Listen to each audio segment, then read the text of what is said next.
Hello and a very warm welcome to the 737 Tech Refresher. My name is Richard Kosher and it will be my pleasure to be your technical instructor for the next 2 days. You can ask questions at any time in the chat window during this webinar. If you wish to ask a question via the live video, please click the Request to Speak button. We recommend that you connect on a device other than the one you are using to connect to this webinar. If at the end of the 2 days you would like a one-to-one session with me, we are offering this at a 20% discount if booked during the 2-day training. There is a link to the chat window under Offers. If you're watching this on replay, you can email questions to me as well as ask them in the chat window, which will be sent to me. With regard to the questions, at any time, obviously, please feel free to ask a question. I will do my damnedest to give you the answer straight away. However, nobody is perfect. Nobody knows everything. However, I do have access to most airlines' FCOMs, and it will be my pleasure to delve into those books to give you the answer. I have also got access to the aircraft technical maintenance manuals and description and operation, and so I will get an answer to you. It may not be straight away, but it will be emailed to you. Okay, so let's start with our very first description and operation. We are going to look at the flight deck panels and the quick introduction to the master caution system. Now, I appreciate you may think we're asking you to suck eggs.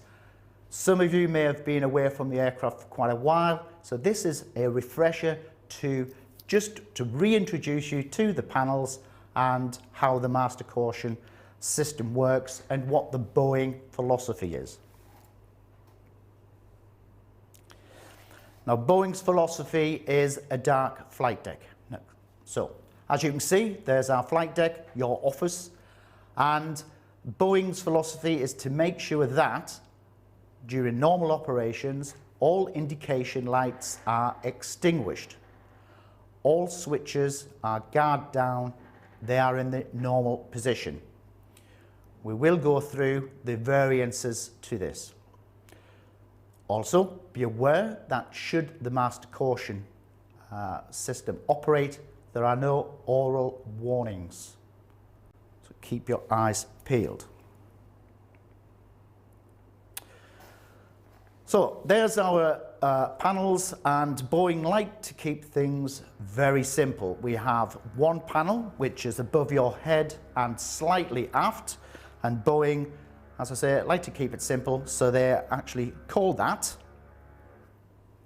the after overhead panel.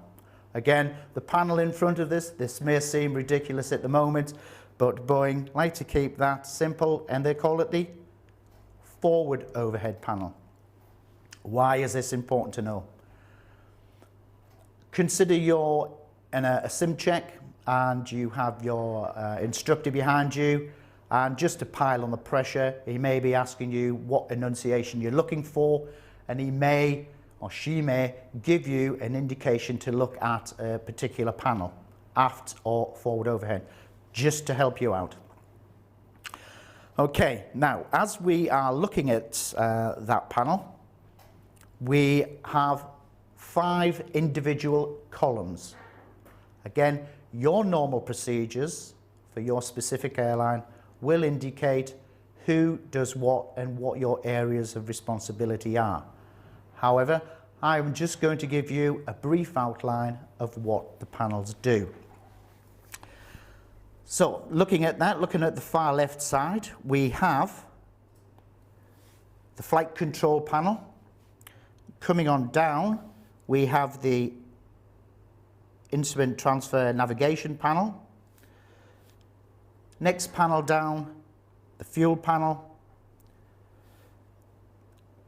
Electrics goes all the way down. Then we cover the APU, in the middle we have the overhead panel. Now that overhead central panel there is actually referred to on the annunciator panels as the overhead. Okay, it can be quite misleading.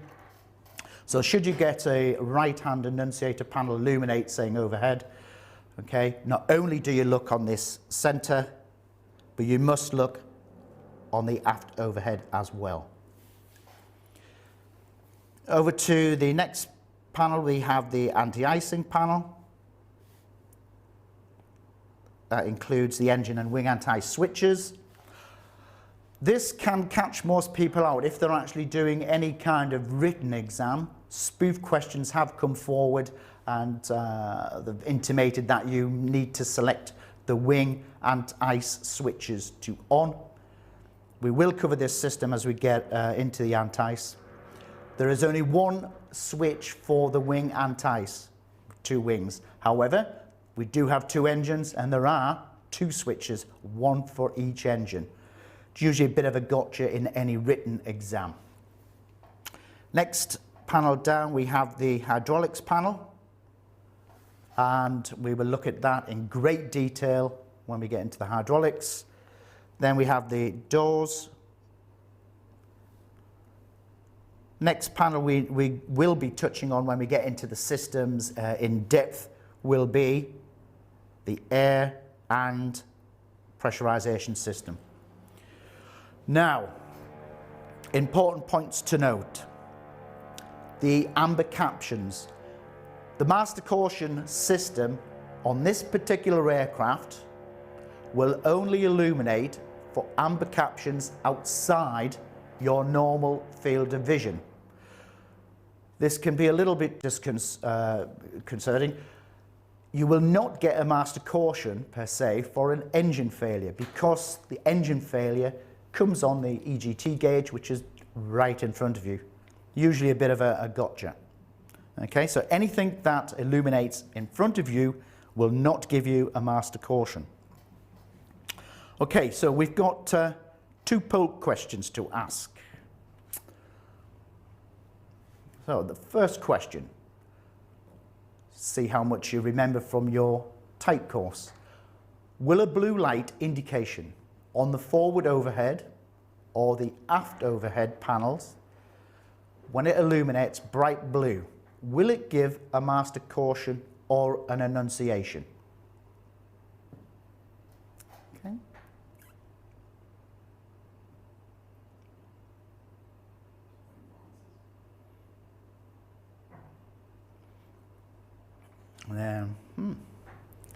Excellent. Yep.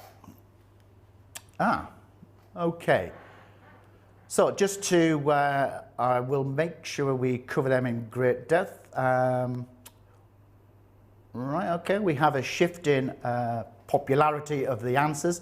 The correct answer is no. Okay. We do have an answer coming through on recall. However, I will explain exactly how those lights come on and what they do in a moment. Our next poll question, we will put on the screen. Okay, just to see if we how we go.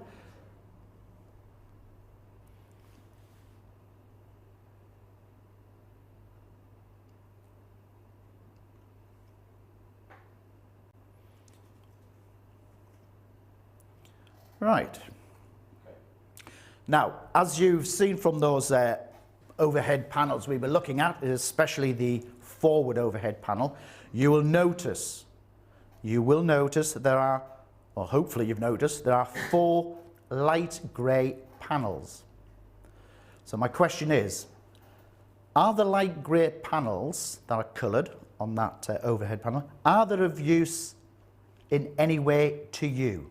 Okay, are the light grey panels on the forward overhead panel useful in any way?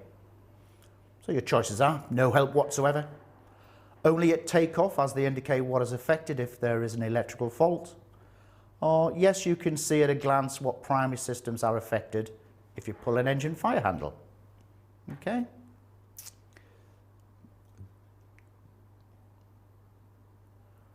Okay, so answers have come through. Yeah, we can see at a glance exactly what's going on. So they are, and they are very useful and will be useful to you in the future. Okay, so what we'll do then, we'll go through the lights and I shall explain how the systems work. Okay, so back to the aft and overhead panel. Okay, so just waiting for them to come up on the screen.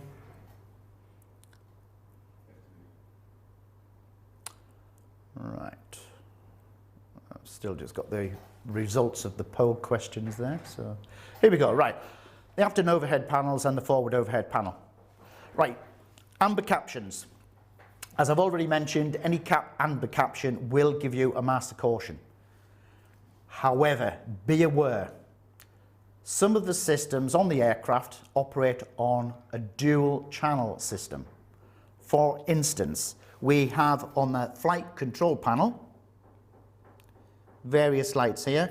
We've got field diff pressure, auto slap fail, Mach trim fail, speed trim fail.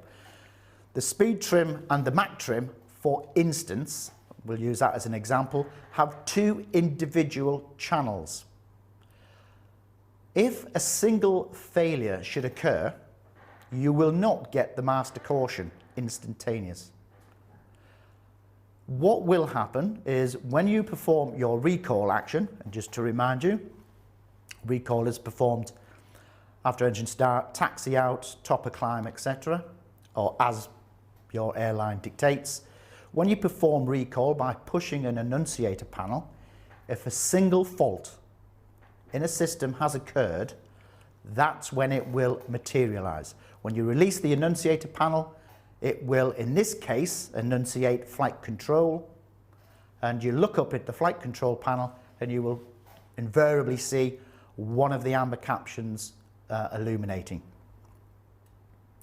Once you push the annunciator panel again, it will cancel and go back into the memory. Should the second channel or the remaining channel then fail, you will get the master caution. This is also very similar to the fuel panel. On the fuel panel, the left and right wing tanks, we have two pumps in each tank. Should one pump fail, it is of no real consequence to the operation of the aircraft. The recall system is operated, you will see fuel enunciate, you look up, see the low pressure light, into your QRH, and it will tell you to turn off the pump. The remaining pump is sufficient to provide fuel to the engines. Now again, we'll look at them in great detail when we get into the fuel system. And that's, the amber captions are similar all the way down. Now, we've asked a question upon the blue lights, which seem to have caused a little bit of confusion. The blue lights, and I shall point them out. We have fuel panel with the cross-feed valve there, spar valve and engine fuel valve. We have generator panel with the gen off bus and APU off bus. And we have blue lights for the air pressure bleed system and the pneumatics. In addition, we also have blue lights for the anti-ice system, which is the wing and the engines. They can be slightly misleading. Okay, a blue light. Three positions. They are either extinguished, they are either illuminated bright, or illuminated dim. So this is how it should work. If the placard says, for instance, fuel valve open, it should stand to reason that the blue light should illuminate so you can actually read the word open. For instance, cross-feed valve. Okay? Normally, the cross-feed valve should be closed. So therefore, normal operations, as we said at the beginning, the lights should be extinguished, Boeing's philosophy. It's in the normal position. However, if you require that valve to open, you rotate the switch. Once you rotate that switch, the light will illuminate bright blue. The reason it's illuminated bright blue is the switch has gone to the open position, the valve is commanded to open, and it is in transit. Once the valve gets to its correct position, it will go from bright blue to dim, telling you that the valve is in the commanded position. Okay. There's always an exception to the rule. We have, for instance, ground power. Blue light on the ground power. That blue light is telling you something. If the blue light illuminates, it's telling you the ground power is available. Not only is it available, it is actually correct. Okay, so it's ready for the aircraft. Moving over to our anti-ice, the blue lights there work in a very similar system to the cross-feed valve which I've mentioned. Bright blue when there is a conflict.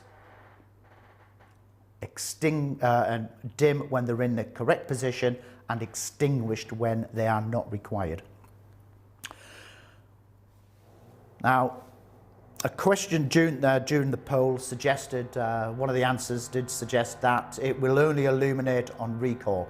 The blue lights are in no way connected to the recall system. They can be considered advisory or position lights. Okay. So that's our lighting system. Again, if anyone's got any questions or unsure of the amber captions or the blue lights, please sing out. You will notice, hopefully you have noticed during your time flying the aircraft around, that there is also one or two green lights. Okay, we've got green lights on our pressurization panel, and we've got an extra pair of green lights for our undercarriage indication system, gear down and locked. Okay, the green lights are telling you and confirming if you make a switch position that it is in the correct position where you want it to be. For instance, and we will cover this, no one's asking everyone to remember all this. When we get into the pressurization and the gear, we will actually go through this in greater detail. But for instance, if you are required to select your controllers into manual by operating our controller switch to manual, you must look up and make sure that the indicator has actually told you you are in manual. So that covers our lights. As I mentioned, Boeing's philosophy is a dark flight deck, and also its philosophy that all switches, when they're in the normal position, should be guards closed. So we can see our flight controls. Guards closed, QRH action will tell you when to operate them. We have also got our battery switch, okay? When the battery switch is guard down, it will push into the on position. Transfer bus off switch, okay, should be guard down auto, and again QRH will indicate what to do.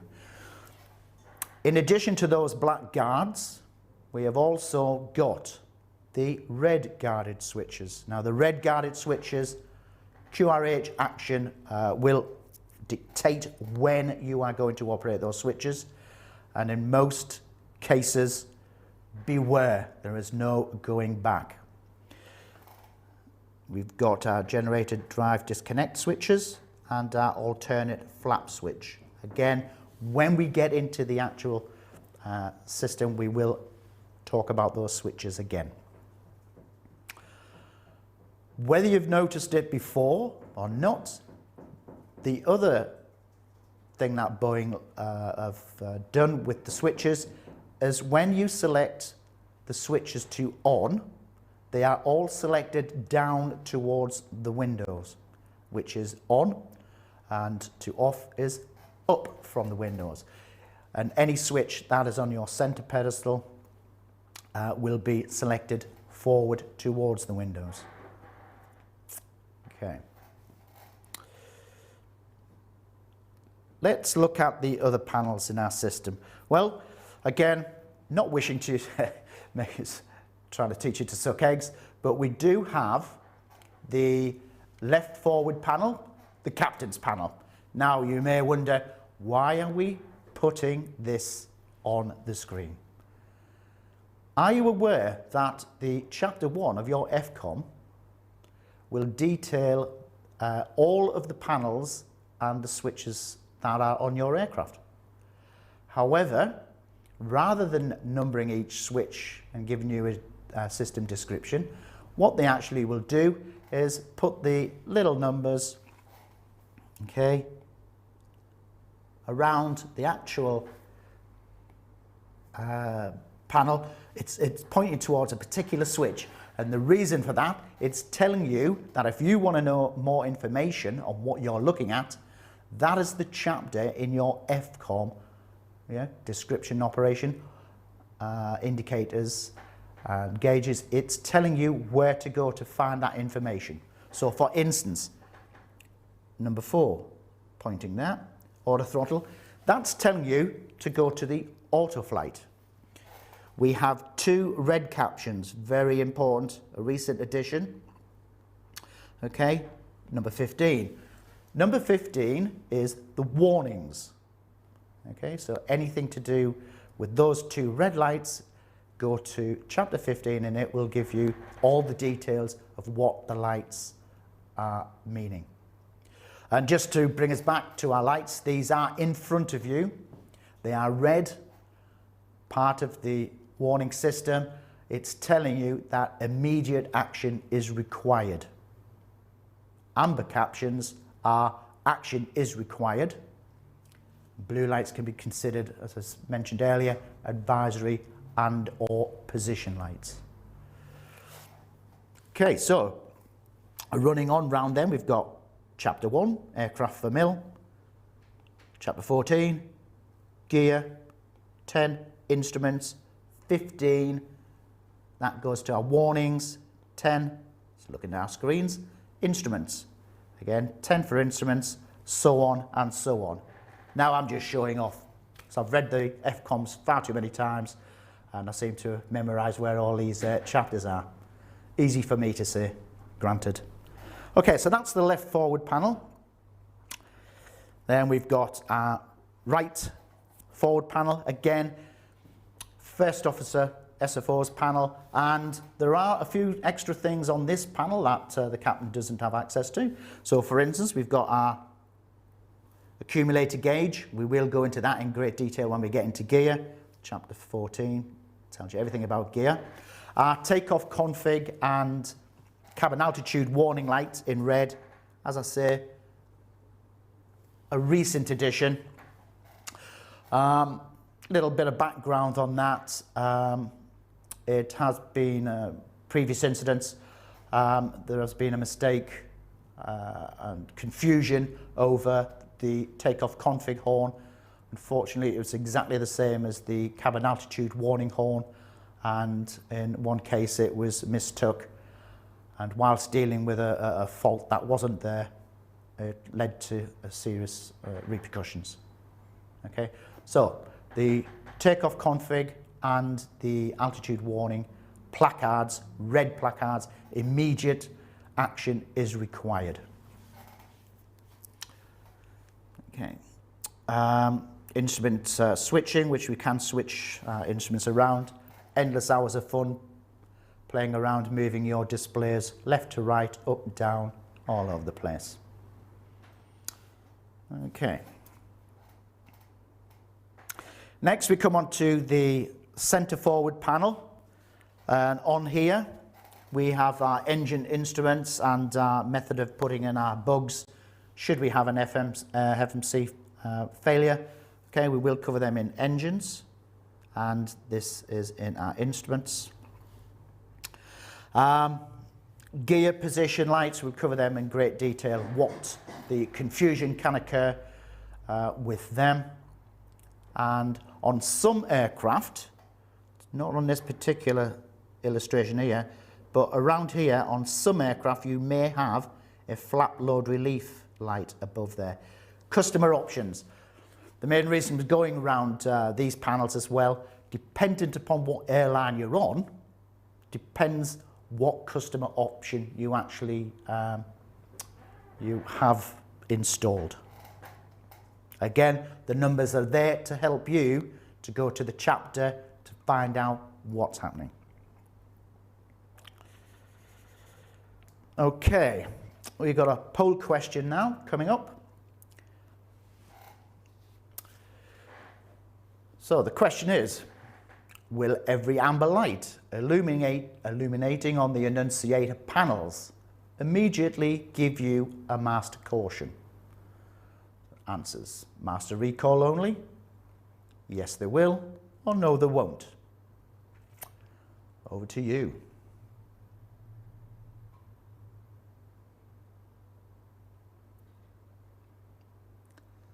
Okay, so will every amber light illuminate on the master caution give you master caution? And we have 100% correct on that one, and that is true. Oh, we've had a change. Okay, so let's go into the master caution now, and I shall explain again to clarify why you will not get an immediate master caution. Okay, so the answer is no, you shouldn't get a master caution immediately for every amber light on the annunciator panel. Okay, let's go back to our slide then. Right, okay, there's our annunciator panel. We have the captains and we have the first officers. Both different systems, however, you both use them together. If you have a problem, okay, the example I'm going to use is flight controls. If you have a problem and it comes up flight control and it is a dual system failure, you will get a master caution, both sides. However, some items on the flight control panel have two individual channels. If only one channel should fail, when you will not know anything about it, okay, unless you push the master caution annunciator panel, push it, release it. Doesn't matter if you push that one or that one. You release it. If a single channel failure has occurred at that point, it will illuminate the flight control. You look up, you will see the flight control light illuminated. Okay? If you push the annunciator panel again, that one or that one, that light will extinguish. Should the second channel should the second channel fail, then the master caution will come on and the flight control will enunciate again. Now, there is a little bit of logic which Boeing have put into this, and I shall show you what's going to happen. Okay. That's what we're going to get, and the logic of the system is as follows. Because Boeing will not give you a master caution for anything outside of your field of vision, you need to be aware of what it will give you. Now, when we looked at the overhead panels, I did describe various panels. We had the flight control panel, the IRS or instruments, fuel, elec, APU and overheat det. Now this is the actual captain's panel. On the first officer's side, we have window overheat, which is part of the anti-system, the hydraulic system, the doors, engine, overhead and aircon. Okay. Boeing have tried to give it some logic.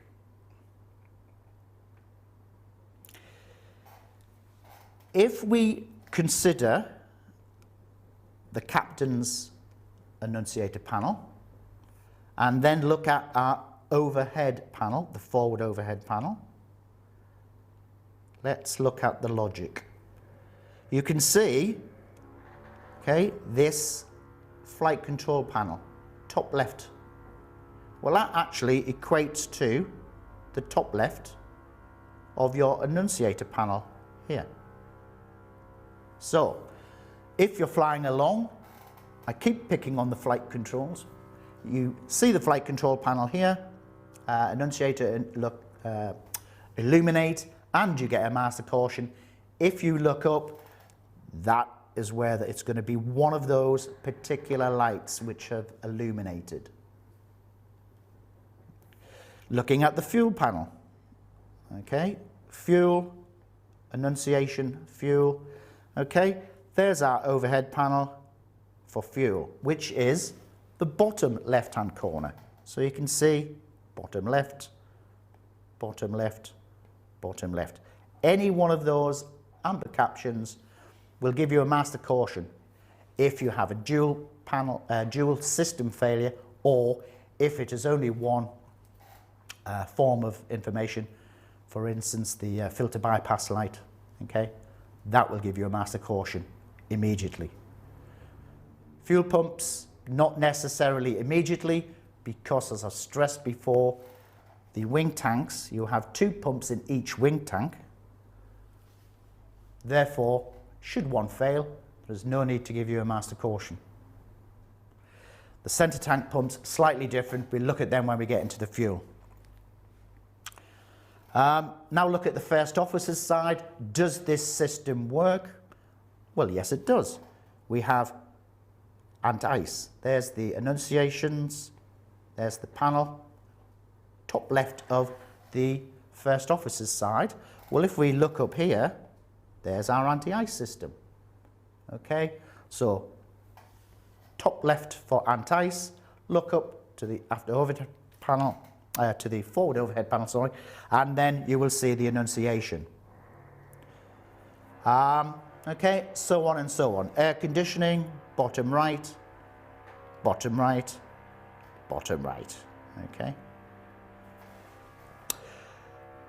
Of course, not everything is perfect, and there are some annunciations which are a bit odd, but we'll come into them. Engine. Okay, it says top right there. The engine is invariably the top here. We're looking at EECs, reverser lights, okay, and eng. We'll get into them when we get into the engine specifically, what causes them lights to come on. And the other one that is a bit confusing is the overhead.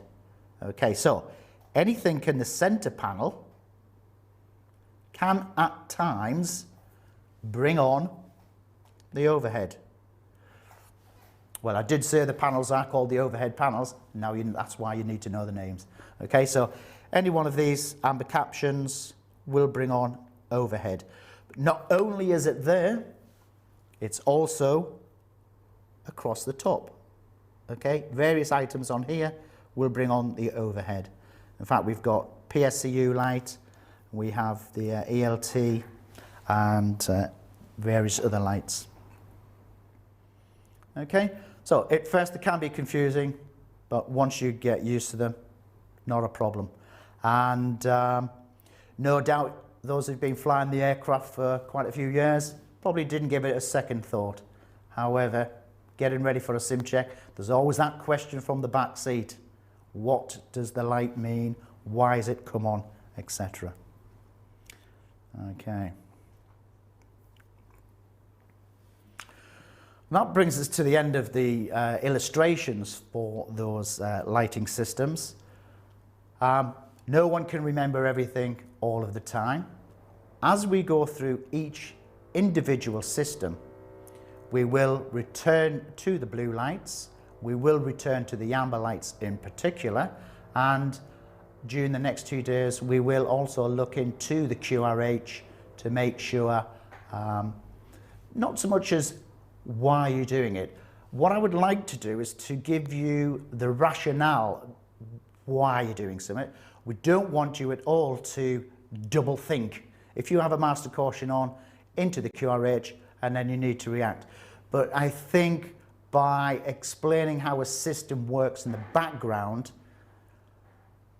then you understand how the system works, what the rationale is behind the QRH. And I think that it's a much better way of understanding of what's going on. The last thing you want to do is to question your QRH. The QRH is there to get you home, and we just want to make sure that happens as well. So if anyone's got any particular questions, as I say, if we can't answer now, or if it's a long question, we can definitely do it by email.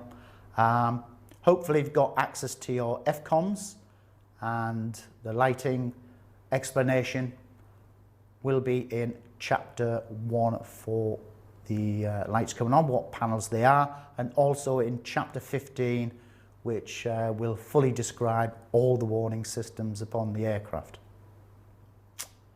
Okay, thanks for that. If we've got no questions, well, that concludes this training session. Short but sweet, gets you into the system. The next session is at 10:30, so have a break, have a Kit Kat. You will receive a web link via email for the next session, 15 minutes before the start time at 10:15 GMT. If you provided a mobile number, you will also get a text message. The web link and browser window you are currently using will not work for the next training session. Please close the browser window when the session ends and click the individual link in your email and enter the password to the new webinar session. Please ensure that info@737lounge.com does not end up in your spam folder. If you have any issues connecting, please email info@737lounge.com. It is monitored live throughout this webinar. If you are watching this first session for free on YouTube and would like to pay for the webinar, please follow the link now. Thank you very much, and I will see you very soon indeed.